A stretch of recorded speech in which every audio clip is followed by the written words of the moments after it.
Okay guys, I'm here today with Magid Hage, huge honor for me. Guys, today he's gonna show us here some overhooks and underhooks attacks that he used from close guard.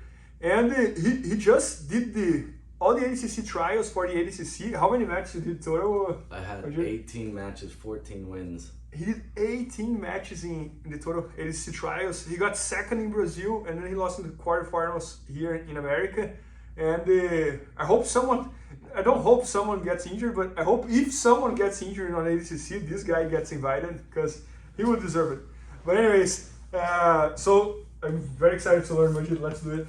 All right, so we're gonna do a couple of like a submission for the underhook and a submission for the overhook from the closed guard. So I'm filming a whole instructional on sweeps, submissions, and back takes that you can do with the overhook and with the underhook from standing on the bottom and on top, right? So if we're in the closed guard here, okay, one of the things that I talk about a lot in my instructional is the fact that anytime I have an underhook, Bernardo has an overhook, and we both have the ability to attack, and vice versa, right? So for an example, if I pummeled and sat up and I have this underhook, Bernardo has the overhook, right? If Bernardo backed away and pummeled, I would instantly get a whizzer or an overhook, okay? So, and right here, we both have, he has the ability to pin me and I have the ability to start attacking, right? So whoever has the better timing and leverage and tools will be able to accomplish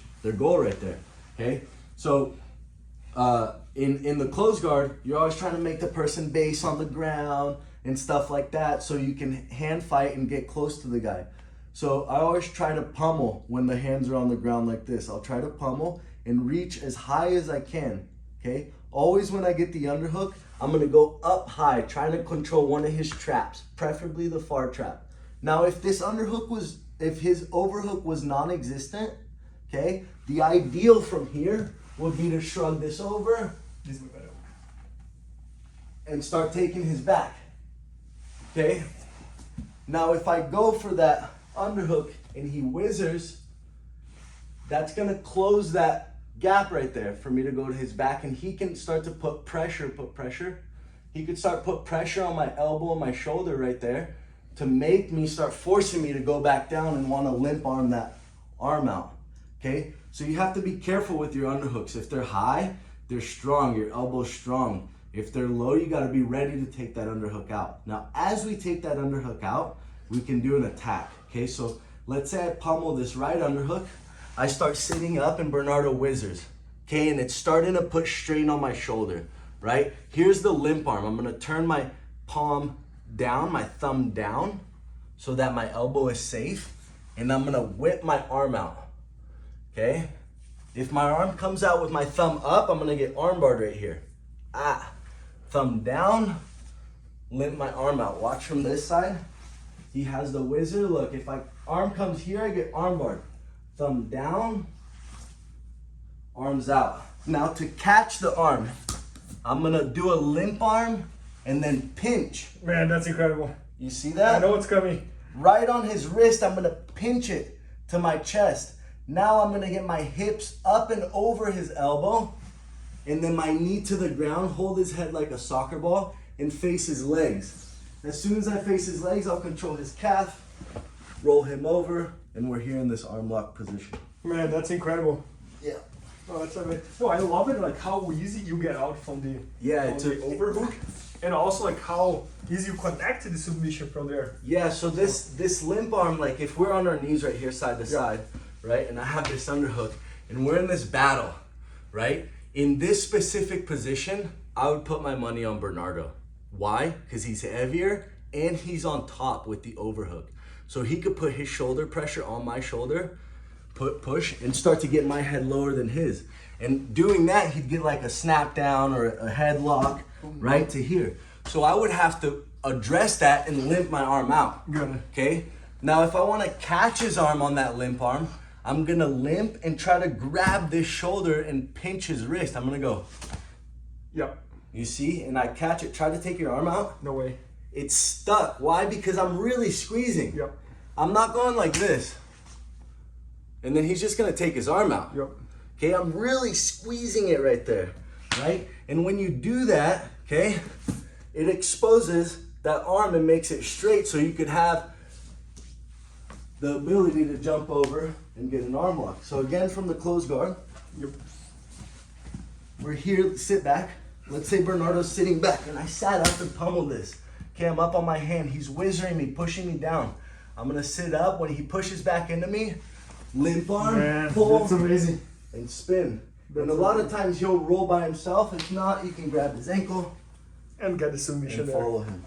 Man, that's incredible. Oh, Magid, so this is when I get the overhook, but you also have an attack, one of your attacks, from when you were in the overhook, right? Yeah. So a lot of times, especially if you're in that closed guard position, it's easy for the guy on top to push you away and pummel And get the underhook. and get the underhook. So then what do you do?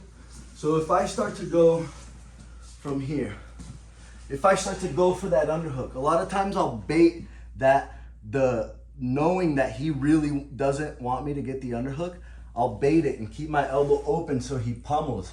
So when he pummels, pummel go around and inside. Yeah, when he pummels, right, we'll do that. He'll pummel, okay? Because this is a position where realistically, I'm gonna sit up slow, right? And he's already sitting up. So as I'm sitting up, he has the ability to boom and pummel, right? Or even maybe push on my face right here as I come up and then pummel, okay? As soon as he pummels, I don't want him to connect his hands and close your ribs onto my ribs right here so that there's no space on that side. So get this underhook right here.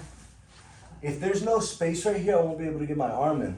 So as soon as I go up and he pummels, this arm's just gonna come in to his chest, right? So now on this side, when he pummels, my arm comes in. Now when he comes down, my hand's on the inside, okay? So how are we gonna set up our submission from here?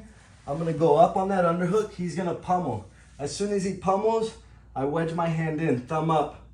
This hand, as soon as I fall off my elbow, is gonna go block his bicep and my knee's gonna come out, okay? Now from here, it's just a slow, painful process to the triangle. He's gonna try to hold onto my foot with dear life, not let my foot out, and I'm gonna start scooping my hip, flare his arm. Sometimes I like to, instead of using this grip, okay, from the triangle, if I have this grip on your wrist, Bernardo, your way out is down, okay? Go down, right? That's the way out of that grip because the escape hole is there.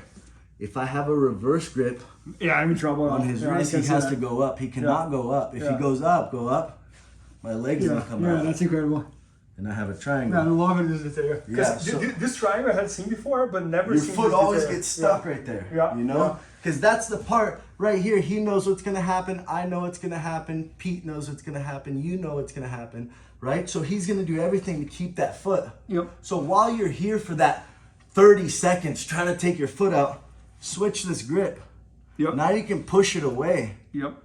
And it makes his arm way more difficult to suck in his arm because I'm under holding it rather than on top pushing it down. When I'm under holding it like this, I can stretch it away, get my foot to his elbow, and start to set up my triangle. Okay, so again, I'll sit up on that underhook, he'll pummel. I'll whizzer, block his elbow, start to get my knee out. And then right here, it's all about pinching your knees, staying on your side, controlling that wrist to get your foot out. And it's very patient. Like I said, he knows he's about to get triangled. So he's gonna anchor down. You wanna take your time, not lose the position. Set this up nice and slow.